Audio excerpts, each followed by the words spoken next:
story is about two little boys. Two little boys, one named Sam and one named Doc. And I need Doc to come over here a little bit closer here, next to Dad. I think he should be right next here to Dad is what I'm guessing. I'm guessing he needs to sit right here next to Dad. Because you know, come on over to your older brother. Now don't be so that you can't sit next to your brother. Now you just come right on over here. Come on over here, Doc. Now let me share this story with everybody, so they can so we can know a little bit more about you that we didn't know before. Now come right on over here.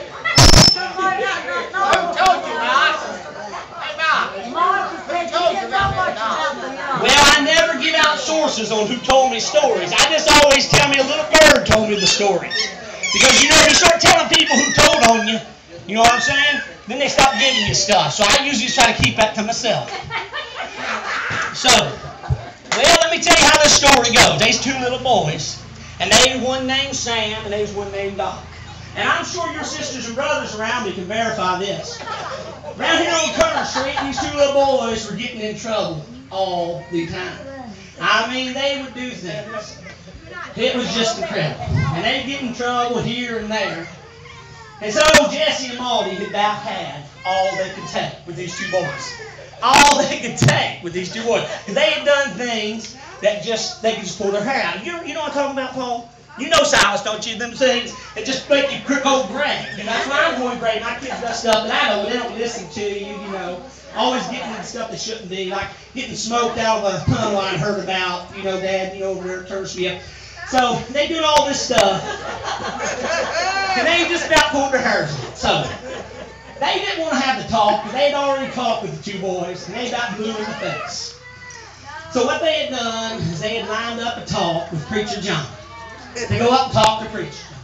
Because he thought that if he would talk to them, Jesse and Maldy did, maybe, just perhaps, they might listen to them and turn from what they were doing and do the right thing, right? That's what we want to do. We want our kids to do the right thing. So, they said, we know what we'll do. We'll send the guns up first. Because we scare him good.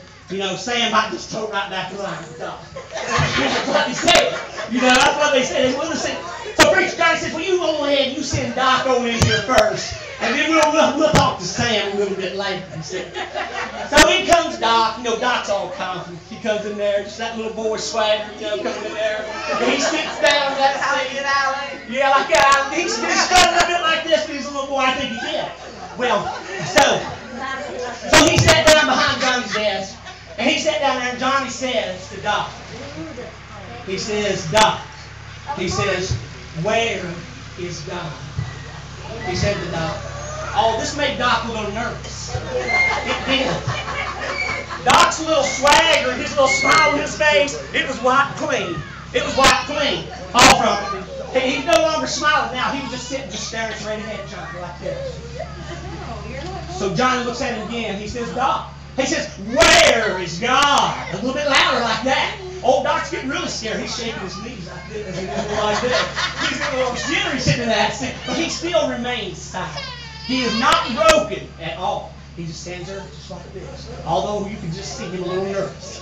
Finally, Johnny gets up behind his desk. He comes over to Doc and he yells. He says, where is God? Like that. Boy, Doc couldn't take it no more. He jumped up out of that chair. He stormed back into the house. He ran up on the porch and into the house. And he ran into the closet, slammed the door. Oh, he was scared to death. He's just shaking in that closet. Well, Sam just saw him run in because he's sitting on the porch. And he just looked. He said, oh, my goodness. So he got up and he runs in there. And he knocks on the closet door. And Doc says, come in. So Dad goes in. And he sits down next to Doc. And Doc looks at Sam. And Dad goes, what's wrong, Doc? He says, Sam, he says, we in big trouble. That's what he said. He says, we in big trouble.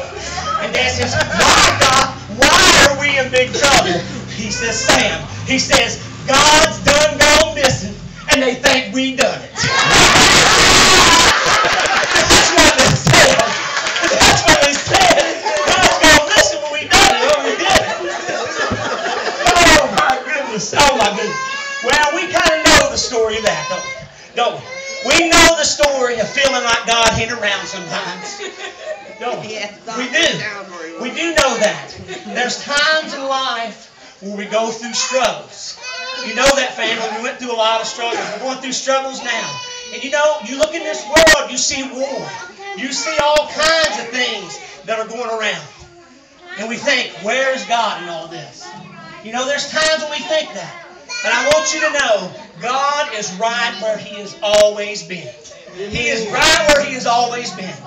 He is over all, and He sees all, and He knows all. And I want you to know He's in control of everything that's happening. Everything that's happening. And although things might not go our way here on earth, and everything work out just peachy keen, and everything smiles and roses, I want you to know, if you are a Christian, if you know Jesus Christ and the free pardon of your sins, you don't have to worry about it.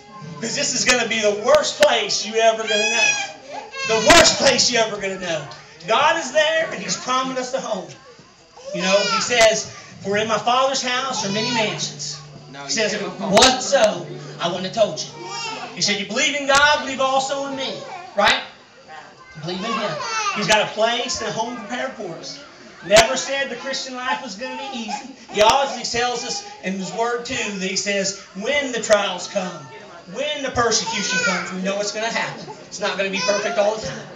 But He does love us, He cares for us, and never doubt where God is. God is right where He needs to be, in control of everything we do, in every part of life. So I want to thank you for your time and attention, and I appreciate you listening to me for a few minutes. May God bless you, and we'll hope to see you again next year. Thank you.